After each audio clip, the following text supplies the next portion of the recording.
तो हेलो दोस्तों, आज हम बात करने वाले हैं विनाती ऑर्गेनिक के बारे में। क्योंकि विनाती ऑर्गेनिक कंपनी काफ़ी समय से हमें यहाँ पे कंसोलिडेट होती हुई दिख रही है। यहाँ पे आप देख सकते हो। तो सबसे पहले हम इसके की पॉइंट्स के बारे में जान लेंगे कि कंपनी किस तरीके से काम करती है, इसके की पॉइंट्स क्या हैं।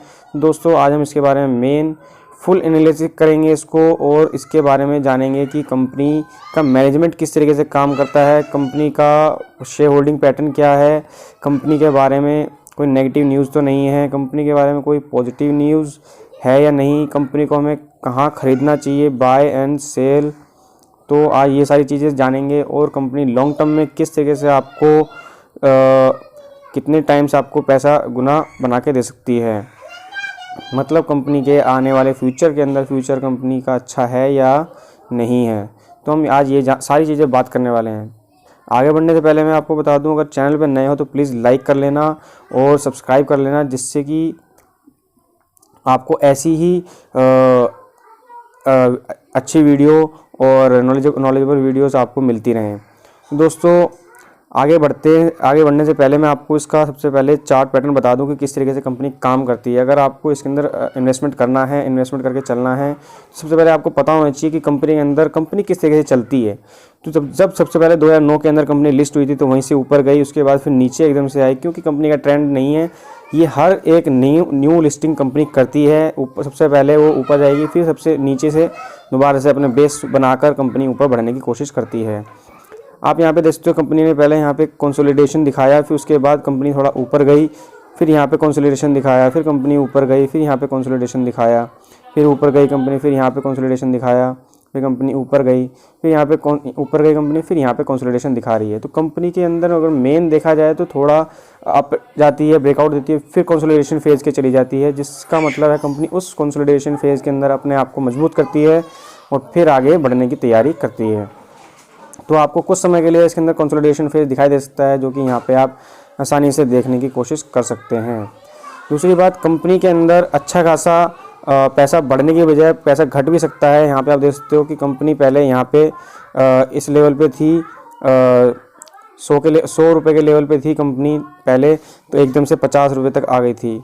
तो कंपनी के अंदर 50% का डाउनफॉल भी हमें देखने को मिल सकता है। यहाँ पे बात करें तो कंपनी यहाँ पे 350 रुपये की थी, तो यहाँ पे कंपनी 200 रुपये के हेरफेर में आ गई थी। मतलब कंपनी के अंदर आधा से आधा समथिंग अपना इसके अंदर आप प्रॉफिट या लॉस भी दे सकते हो। अगर प्रॉफिट ज़्यादा चाहिए तो रिस्क भी ज़्यादा होता है दोस्तों, आपके अंदर सबसे पहले मैं बता दूं। तो दोस्तों, सबसे पहले हम जान लेते हैं कंपनी के कुछ फंडामेंटल्स किस प्रकार के हैं कंपनी के। तो सबसे पहले देख लेते हैं। देखो आप यहाँ पे कंपनी का जो मार्केट कैप है 20,000 करोड़ रुपए है, जो कि एक मिड कैप कंपनी के रेंज में आ गया है।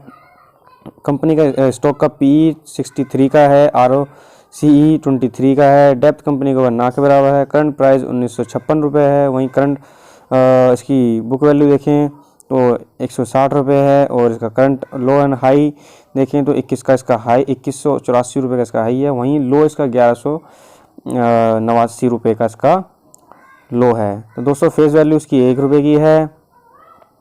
तो प्रो एंड कॉन्स की, तो प्रो एंड कॉन्स काफ़ी अच्छे हैं, और कंपनी के प्रो एंड कॉन्स के अंदर प्रोज तो ज़्यादा देखने को मिलते हैं, वहीं कॉन्स हमें कम देखने को मिलते हैं। आप यहाँ पे देख सकते हो।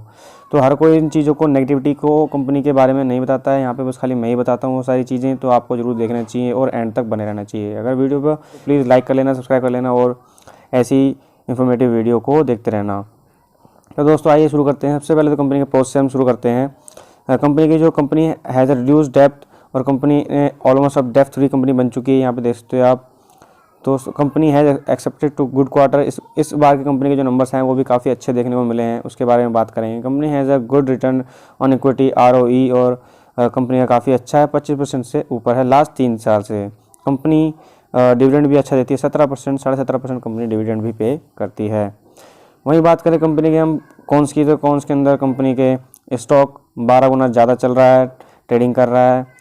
ये कोई कॉन्स के नेगेटिविटी में नहीं आता है। पहली बात तो company has delivered poor sale growth, जो कि 5 साल से कंपनी पुअर सेल ग्रोथ को कंट्रीब्यूट कर रही है। मतलब कंपनी की जो सेल्स है काफ़ी स्लो चल रही हैं लास्ट 5 ईयर से।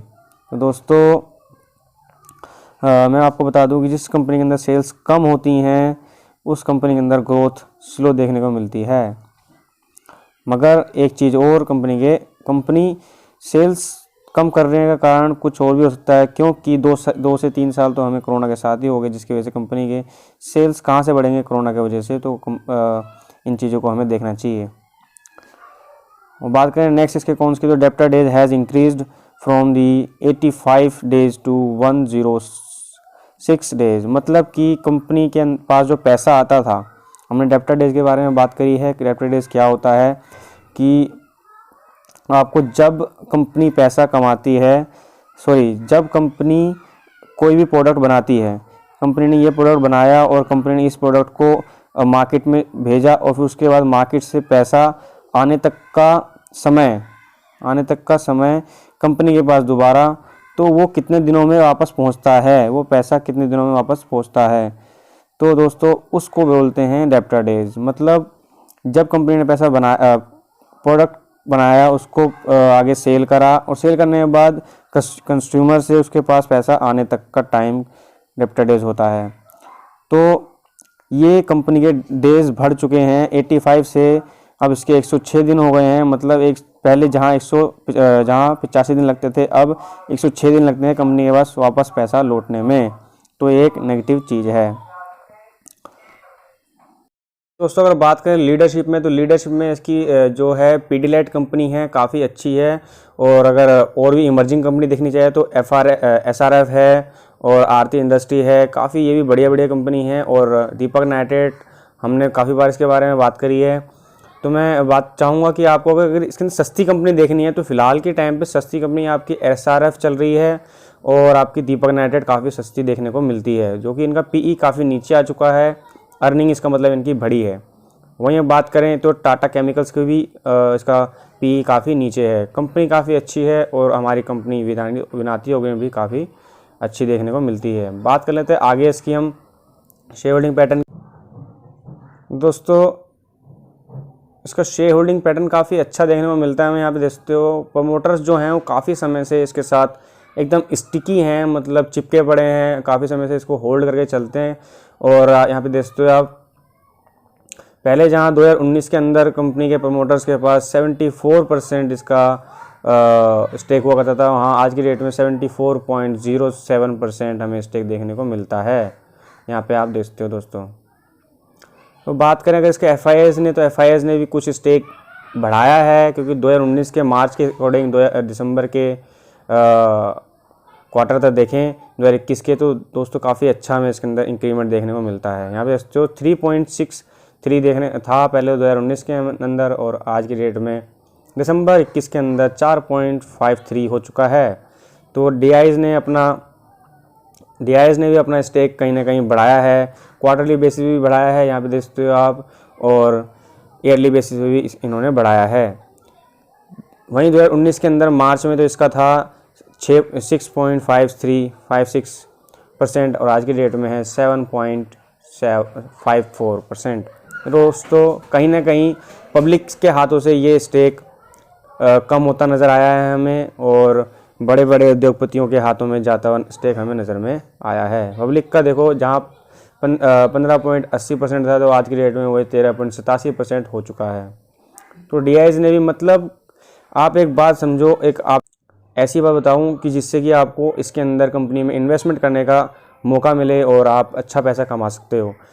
जब बड़े बड़े लोग, हमारे प्रमोटर्स इसका साथ नहीं छोड़ रहे हैं, तो जो रिटेल इन्वेस्टर्स है वो इनको छोड़ के अभी भाग रहे हैं, क्योंकि कंपनी अभी पैनिक में देखने को मिल रही है, जिसकी वजह से कंपनी के अंदर से स्मॉल इन्वेस्टर्स निकलते जा रहे हैं और बड़े इन्वेस्टर्स अंदर आते जा रहे हैं। तो ये एक प्लस पॉइंट है। जब हमें किसी अच्छे इन्वेस्टर्स की खूबियाँ यही होती हैं कि वो गिरते हुए स्टॉक को खरीदे, ना कि आपके बढ़ते हुए स्टॉक को खरीदे। अगर आप एक ट्रेडर हैं तो इसके अंदर आपको घाटा हो सकता है, लॉस हो सकता है, मगर अगर आप इन्वेस्टर हैं तो आपको अच्छा खासा पैसा बनाने का मौका मिल सकता है। तो इसके अंदर हर कोई बड़े इन्वेस्टर्स खरीदने की कोशिश कर रहे हैं, मगर छोटे इन्वेस्टर्स निकलने की कोशिश कर रहे हैं। यहाँ पे देखते हो सीधा। अगर बात करें कंपनी के हम सेल्स ग्रोथ की कंपनी 10 साल से 11% सेल्स अपनी ग्रोथ कर रही है। वहीं अगर 5 साल में 9% की सेल ग्रोथ कर रही है, और 3 साल में 9% से अगेन सेल ग्रोथ कर रही है, और 1 साल के अंदर 53% से सेल्स ग्रोथ करी है। अगर बात करें कंपनी के प्रॉफिट्स किस तरीके से बढ़ रहे हैं, तो कंपनी के प्रॉफिट्स 2 डिजिट के अंदर बढ़ रहे हैं कंटिन्यूसली। देख सकते हैं आप 18%, 15%, 23% और 16% से कंपनी के प्रॉफिट ग्रो कर रहे हैं। वहीं बात करें कंपनी के अगर CAGR, कंपनी किस प्रकार से आपको रिटर्न्स निकाल के दे रही है दोस्तों, काफ़ी अच्छे तरीके से कंपनी अपने आपको रिटर्न्स निकाल के दे रही है। पहले 10 साल के अंदर CAGR देखें तो 40%, 48% और 5 ईयर्स का देखें तो 40% और 3 ईयर का 36 और 1 ईयर का 61%। तो दोस्तों काफ़ी अच्छा कंपनी CAGR परसेंटेज निकाल के दे रही है। अगर बात करें कंपनी की रेगुलर कंटिन्यूटी सेल्स की, तो कंपनी के अंदर एक सेल्स को हम कह सकते हैं कि कंटिन्यूटी बढ़ रही है। यहाँ पे देखते हो 2010 के अंदर 232 और फिर 2011 के अंदर 323 और 2012 के अंदर 447, 13 के अंदर 554, 14 के अंदर 700 समथिंग और फिर 15 के अंदर 772 और 16 के अंदर 631। फिर उसके बाद एक नेगेटिव ट्रेंड चालू हो गया कंपनी का। यहाँ से देखते हो 18 तक कंपनी के अंदर कोई भी ऐसी बड़ी हमें सेल्स ग्रोथ नहीं बढ़ी। फिर 19 के अंदर कंपनी ने सेल्स बढ़ाई, वहीं फिर 20 के अंदर अगेन कम हो गया क्योंकि कोविड चल गया, तो हम इसका एक नेगेटिव इम्पैक्ट कंपनी के ऊपर पड़ा, जिसकी वजह से कंपनी की सेल्स कम हुई। और 21 के अंदर भी दौर वही चालू रहा। तो आज भी कंपनी इस साल की कंपनी की अगर सेल्स देखी जाए तो काफ़ी ज़्यादा अच्छी हैं बाकी सालों के मुकाबले। यहाँ पे देखते हो बाकी सालों के मुकाबले कंपनी ने काफ़ी अच्छी सेल्स निकाल के यहाँ पे आज दिखाई हैं इस साल के अंतिम क्वार्टर में। दोस्तों अगर बात करें कंपनी के हम एक्सपेंसेस की, तो कंपनी के एक्सपेंसेस भी काफ़ी तेज़ी से बढ़ रहे हैं, वहीं कंपनी की सेल्स भी काफ़ी तेज़ी से बढ़ रही है। अभी के फ़िलहाल से देखा जाए तो एक छोटी कंपनी होने के बावजूद भी कंपनी सेल्स अपनी निकाल रही है। साथ ही साथ कंपनी के एक्सपेंडिचर भी बढ़ते हुए नज़र आ रहे हैं हमें। बात करें कंपनी के अगर नेट प्रॉफिट की, तो नेट प्रॉफिट कंपनी के काफ़ी स्लो बढ़ रहे हैं। यहाँ पे आप देख सकते हैं दोस्तों कि पहले एक बार इस दौर के अंदर रुक जाते हैं, 2 डिजिट के अंदर कंपनी के प्रॉफिट्स आते हैं, उसके बाद फिर कंपनी के 3 डिजिट के अंदर कंटिन्यूसली एक छोटे से दौर में चलते रहते हैं। फिर मतलब कंपनी के प्रॉफिट्स इंक्रीज़ तो होते हैं मगर काफ़ी स्लो, और काफ़ी सालों में ही कंपनी के प्रॉफिट्स इंक्रीज़ होते हुए दिखाई देते हैं। तो दोस्तों बात करें अगर इसके ख़रीदने और बेचने की, तो यहाँ पे कंपनी का जो 2150 का लेवल है काफ़ी अट्रैक्टिव लेवल में देखने को मिलता है। और कंपनी अभी करंट टाइम पे बात करें कहाँ पे काम कर रही है, तो कंपनी अभी काम कर रही है 1925 के लेवल पे काम कर रही है। जो कंपनी का रेजिस्टेंस देखने को मिल रहा है वो काफ़ी अच्छा है और काफ़ी हैवी है। जब तक इसको तोड़ता नहीं और कंपनी इससे ऊपर निकल नहीं सकती। बात करें कंपनी के सपोर्ट की, तो कंपनी का सपोर्ट हमें देखने को मिलता है 1910 का समथिंग, 1900 रुपये के पास कंपनी का एक सपोर्ट बनता है। यहाँ पे अगर आपको कुछ क्वांटिटी मिलती हैं तो यहाँ पे आप ऐड करने के बारे में सोच सकते हैं। और हाल ही में कंपनी काफ़ी समय से यहाँ पे कंसोलिडेट करती हुई दिखाई दे रही है दोस्तों। तो ये कंपनी का कंसोलिडेशन फेज़ है जो कि यहाँ पे भी हमें देखने को मिला था, और कई बार मैंने आपको पीछे बताया है, वहाँ पर भी देखने को मिला है। अगर वीडियो अच्छी लगी तो प्लीज़ लाइक करें, सब्सक्राइब करें। ऐसे ही मिलते हैं नेक्स्ट वीडियो में दोस्तों।